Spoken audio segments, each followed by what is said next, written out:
तो क्या साईं बाबा अफगानिस्तान से थे? अगर नहीं थे तो उनका जन्म कहाँ हुआ था?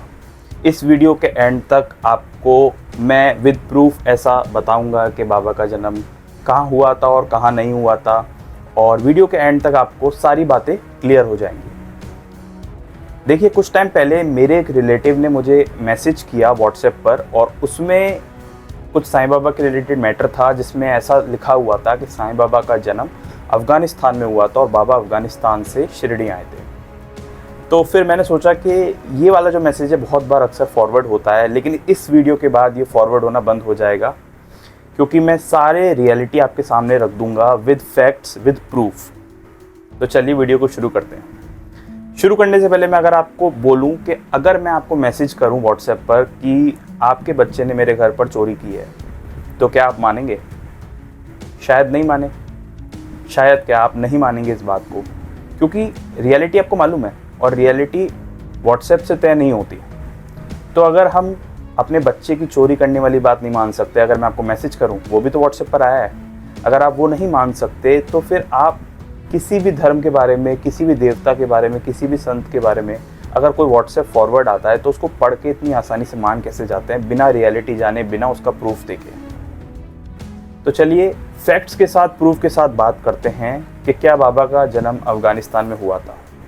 सबसे पहले तो ये तथ्य या ये जो व्हाट्सएप फॉरवर्ड लोग करते हैं उनको अभी रोक देना चाहिए, क्योंकि इसका प्रूफ नहीं है, कहीं पर भी नहीं है। और अफ़गानिस्तान तो क्या, हिंदुस्तान में किसी भी जगह का पुख्ती तरह से प्रूफ नहीं है कि बाबा का जन्म इसी जगह पे हुआ था। और रही बात उनकी ज़ुबानी की, या कुछ लोग बोलते हैं कि उनके बोलने का एक्सेंट कैसे था बाबा का, तो कई बुक्स में ऐसा जानने को मिलता है। जो शामा थे, जो टीचर थे स्कूल के और बाबा के प्रिय भक्तों में से एक थे, या सबसे प्रिय भक्त थे ऐसा कहूँ तो, उनके बारे में ऐसा भी बताया गया है कि द्वारका माई में से उन्हें अलग अलग लैंग्वेजेस सुनने की आवाज़ें आती थी, जैसे कोई अलग अलग लैंग्वेज में बात कर रहा है। तो सपोज़ कीजिए मैं कह रहा हूँ, अगर फ्रेंच की आवाज़ आती तो क्या आप ये कह सकते थे कि बाबा फ्रांस से आए हैं? मतलब बेबुनियादी बातें। अगर बाबा को कोई लैंग्वेज आती थी, या फिर उन्हें हिंदी आती थी, उर्दू आती थी, मराठी आती थी, या फिर तमाम जो लैंग्वेजेस हैं वो समझ पाते थे, वो आती थी, तो इसका मतलब ये थोड़ी होता है कि बाबा उस जगह के रहने वाले हुए। अच्छा, एक बात और है, जैसे कि मैंने वीडियो की स्टार्टिंग में कहा था कि मैं आपको प्रूफ बताऊंगा, तो चलिए अब चलते हैं प्रूफ्स पर। प्रूफ क्या है मेरे पास? प्रूफ ये है कि सबसे ज़्यादा पढ़ने जाने वाली साईं बाबा के ऊपर जो पुस्तक है, जो ग्रंथ है, वो साईं सच्चरित्र है।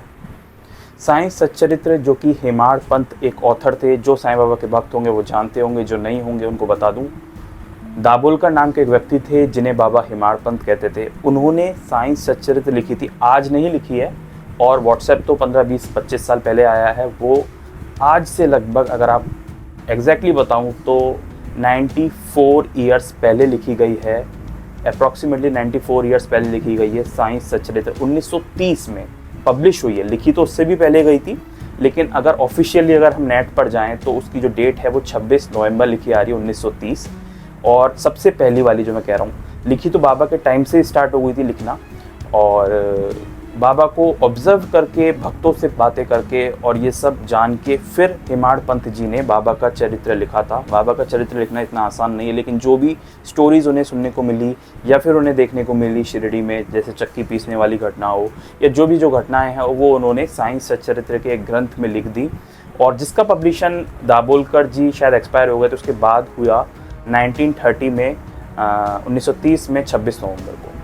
तो अगर हम इस पुस्तक पर जाएं, जो मेरे हिसाब से आज के व्हाट्सएप और आज के इंटरनेट से भी काफ़ी साल, 94 ईयर्स पुरानी हैं, तो इस पुस्तक में साफ साफ हेमाड़ पंत जी ये कहते हैं कि बाबा का जन्म का प्लेस और उनका बर्थ ईयर, या फिर वो कहाँ जन्मे, किस कास्ट में जन्मे, इसका कभी भी बाबा ने किसी से क्लियर वर्णन नहीं किया है, डिस्क्राइब नहीं किया है कि उनका जन्म कहाँ हुआ, उनकी बर्थ प्लेस कौन सी थी, परिवार कौन सा था। क्लियरली बाबा ने कभी किसी को नहीं बताया और ना कोई जान पाया। ये हेमाड़ पंत जी कई बार अपने अध्याय में, अपने चैप्टर्स में इस बात को लिखते हैं।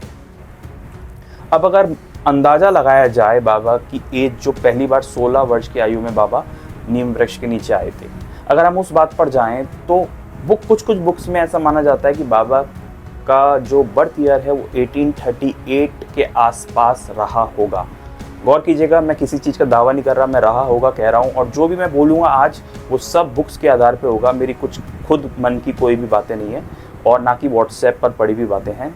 एग्जैक्टली फैक्ट्स बता रहा हूँ मैं आपको। अगर आप मुझसे बहस करना चाहते हैं इस बारे में कि बाबा अफगानिस्तान से थे या नहीं थे, तो फैक्ट्स पर कीजिए। आप इंटरनेट या व्हाट्सएप में डाल के और फिर कमेंट मत कीजिए इस वीडियो पर। फैक्ट्स के बारे में बात करें तो 1838 के आसपास बताया जाता है, वो भी अंदाजे से, क्योंकि 1855 के आसपास 16 वर्ष की आयु में बाबा नीम वृक्ष के नीचे बैठे हुए मिले थे और उसके बाद चले गए थे। और फिर चांद पाटिल नाम का जो व्यक्ति था उसकी बारात के साथ आए थे। बाबा का नाम चांद पाटिल नहीं था, वो उसकी बारात के साथ आए थे। चांद पाटिल की रिश्तेदार की बारात थी, शादी थी, तो जो बारात है वो आई थी, उसके साथ बाबा आए थे।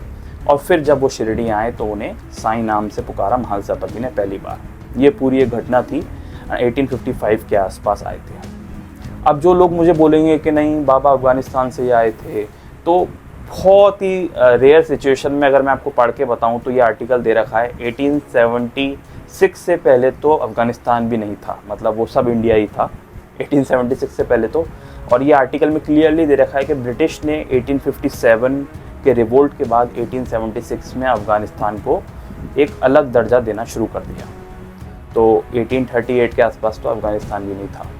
और अगर पाकिस्तान होता तो मैं श्योर हूँ कि कुछ लोग व्हाट्सएप पर ये भी फॉरवर्ड करते थे कि बाबा पाकिस्तान से आए थे। अगर उस समय पाकिस्तान होता तो सब इंडिया था। खैर, ये सब तो बेबुनियादी बातें हैं। बट अगर फैक्ट्स पे जाऊँ और बुक्स पर जाऊँ, मैं एक नाम महाराष्ट्र का एक गांव है पाथरी गांव है, अगर मेरा प्रोनाउंसिएशन सही है तो पाथरी गांव जो है महाराष्ट्र में, उसके ऊपर बहुत ज़्यादा दावा होता है कि वो साईं बाबा की बर्थ प्लेस है पाथरी गांव। और पाथरी में मंदिर भी हैं, ट्रस्ट भी है। मैं कुछ दावा नहीं करना चाहता, लेकिन जो भी फैक्ट्स बुक्स में दे रखे हैं उनके बारे में आपको मैं बताता हूँ। पाथरी गांव बताया जाता है बाबा का जन्म। अब इस पर कई विवाद भी होता है। कुछ भक्त मानते हैं कि पाथरी में जन्म हुआ था, कुछ मानते हैं कि नहीं हुआ था। और साइंस सचरित्र के भी कई सारे एडिशंस आए थे। कई सारे एडिशंस मतलब साइंस संस्थान जो है उनने एडिशंस निकाले थे। पाथरी गांव के ऊपर रिसर्च करते करते मैं इस आर्टिकल पे पहुंचा। अब अगर आप इस आर्टिकल, आपको स्क्रीन पे दिख रहा होगा, ये आर्टिकल कहता है कि साईं बाबा का जन्म पाथरी में हुआ था। ऐसा दावा जो रेफरेंस मिलता है वो साइंस सचरित्र के एक एडिशन से मिलता है। जैसे एक बुक निकालता है कोई ऑथर, तो आने वाले टाइम में उसके कई सारे ट्रांसलेशन, कई सारे एडिशंस आते हैं। तो वैसी जो ओरिजिनल साइंस सचरित्र थी जो हेमाड पंत जी ने लिखी थी, वो मराठी लैंग्वेज में है और वो पोएटिक अंदाज में, पोएट जैसा लिखता है, पोएटिक फॉर्म में है। उसके बाद लोगों ने उसे इंग्लिश, उर्दू, हिंदी और जो भी अलग अलग लैंग्वेजेस है उसमें ट्रांसलेट किया।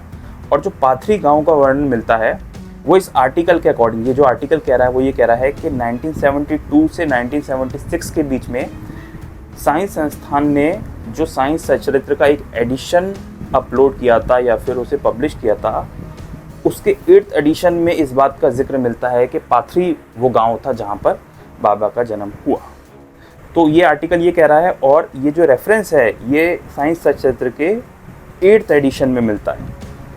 8th एडिशन में साफ इस आर्टिकल में दे रखा है, जो 1972 से, लेकिन 1976 मतलब असली तो था जो वो 1930 में पब्लिश हुआ था मराठी लैंग्वेज में, जो हेमाड पंत जी ने लिखा था। और उसके बाद एडिशन पे एडिशन आते गए, तो 1972 से 1976 के बीच में जो एडिशन था उसमें ये दे रखा है कि जो पाथरी गांव है वहाँ बाबा का जन्म हुआ था। और ये बात की पुष्टि नहीं हो सकती, क्योंकि पाथरी गांव में अगर आप जाएं तो कई सारे परिवारों को तलाशा गया, लेकिन कुछ ऐसे बुनियादी प्रूफ्स नहीं मिले जिसमें ये बात सच साबित होती है कि पाथरी ही वही गांव है जहां बाबा का जन्म हुआ था। और ये बात मैं अपने मन से नहीं कह रहा, ये बात कई सारे ऑथर्स ने भी कही है, और कई सारे ऑथर्स ने ये भी कहा है कि पाथरी ही वो गांव है जहाँ पे बाबा का जन्म हुआ था। इस बहस पे नहीं जाएंगे, लेकिन श्योरली अफगानिस्तान तो कहीं पर भी मेंशन नहीं है। अच्छा, पाथरी गांव को लेकर भी लोगों में संदेह है, क्योंकि जहाँ तक मेरी नॉलेज है एक पाथरी गांव जो है वो है महाराष्ट्र में और एक पाथरी गांव जो है वो है आंध्र प्रदेश में। तो अब इसमें भी लोगों का डाउट रहता है कि पाथरी गांव कौन सा था। पहली बात तो बाबा ने अपना बर्थ प्लेस, अपना नाम, मतलब जन्म के वक्त जो उनके माता पिता ने दिया होगा या नहीं दिया होगा, या अवतार थे, तो बाबा ने कभी भी ऐसा कुछ भी नहीं बताया। ना उनकी बर्थ प्लेस बताई, ना उनका टाइम बताया, ना उनकी एज बताई। बाबा ने अगर कुछ बताया है तो वो ये कहा है कि वो जन्मों जन्मों से यहीं हैं, इसी वक्त हैं, हर समय थे, हर युग में थे। बाबा ने हमेशा यही कहा है। अब मेरे को ये सोचकर दया आती है उन लोगों पे जो व्हाट्सएप का, दया इसलिए कह रहा हूँ क्योंकि ऑब्वियसली उनको रियलिटी नहीं मालूम, और वो जो भी मैसेज उनके पास आया, जैसा कि मुझे मेरे किसी रिलेटिव ने भेजा था, उसको कॉपी करके पेस्ट करके फॉरवर्ड कर देते हैं, लेकिन रियलिटी या फैक्ट चेक पर नहीं जाते। जो उस टाइम के ऑथर्स ने बताया था कि ऐसा कुछ भी बाबा ने नहीं बताया। कुछ साइंस चरित्र के ट्रांसलेशन में ऐसा जानने को मिलता है कि भालसापति जो बाबा के भक्त थे और खंडोबा मंदिर के पुजारी थे, उनको बाबा ने कहा था कि वो पाथरी गांव में पैदा हुए थे। बट इस बात का भी कोई पुख्ता प्रूफ नहीं मिलता है। जैसे कि आप बीवी नरसिम्हा स्वामी जी को जानते होंगे, और उन्होंने पुस्तक लिखी थी, और वो मैं कहूँगा one of the best books है बाबा के ऊपर, जिनमें उन्होंने साईं भक्तों का इंटरव्यू लेके और उसमें लिखा है। और शायद उनने भी ऐसा कहा है कि पाथरी ही वो गांव था जहां बाबा का जन्म हुआ। लेकिन फिर वही बात घूम फिर के आ जाती है, जब बाबा ने कभी बताया ही नहीं कि पाथरी उनका गांव है, पाथरी उनकी बर्थ प्लेस है, तो फिर इस बात को बहस क्यों करनी, क्योंकि बाबा ने कभी ऐसा बताया नहीं है। और जो सच्चे संत होते हैं, जो अवतार होते हैं, जो स्वयं ईश्वर होते हैं, उनका ना जन्म होता है और ना ही वो किसी परिवार से, ना ही वो किसी जाति से होते हैं। तो मेरा तो यही मानना है। और अफ़गानिस्तान वाली बात रही तो कहने को तो क्या है, कोई कुछ भी कह दे, बाबा अफ़गानिस्तान से आए थे कि पाकिस्तान से आए थे, बट वो लिखने में तो कुछ नहीं जाता। लेकिन आपका ये काम है कि आप इस इन्फॉर्मेशंस को, इन गलत इन्फॉर्मेशन को, जो कि बिल्कुल ही गलत है, पाथरी तो एक बात का टॉपिक है, लेकिन अफ़गानिस्तान वाला टॉपिक तो बिल्कुल ही गलत है, तो उसको आप फॉरवर्ड ना करें बिना सोचे समझे, बिना पढ़े। तो इस षड्यंत्र से बचें तो अच्छा होगा। और कमेंट करने से पहले कुछ भी गलत, बस आपसे मैं विनती करना चाहूँगा कि चीज़ों को पहले पढ़ें, समझें और फिर कमेंट करें। बिना मतलब गलत इन्फॉर्मेशन आपके लिए भी हानिकारक है। और बाकी मैं सही स्टोरी, सही हिस्ट्री पढ़ के आपके लिए लाता रहूँगा, असली कहानियाँ लाता रहूँगा। उम्मीद है आपको बहुत क्लैरिटी मिली होगी मेरी इस वीडियो से, और इसी तरह मैं और भी अच्छी अच्छी वीडियोस अच्छे ऑथर्स की पढ़ के, बुक्स से पढ़ के आपके लिए लाता रहूँगा। इसी तरह आप साईं बाबा से जुड़ी हुई असली कहानी जानना चाहते हैं, रियल हिस्ट्री जानना चाहते हैं, तो आप अभी सब्सक्राइब कर सकते हैं इस चैनल को। जय साईं राम।